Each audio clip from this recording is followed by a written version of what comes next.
شما که بخواید فدا کنید چرا فدای اسلام نکنید؟ فدای رهبر کیه مگه؟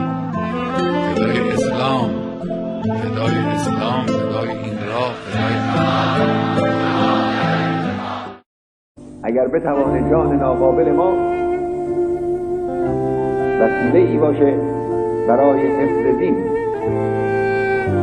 و اون روزی که دین به اون نیاز داره اون رو با تشکر تسلیم کنیم.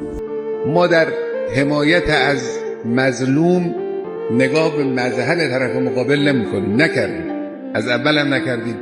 ما همون حمایتی را که از برادرانمون در لبنان کردیم از برادرانمون در غزه کردیم بدون هیچ تفاوت. اونا سنی بودن، اونا شیعه. مسئله برای ما دفاع از هویت اسلامی است.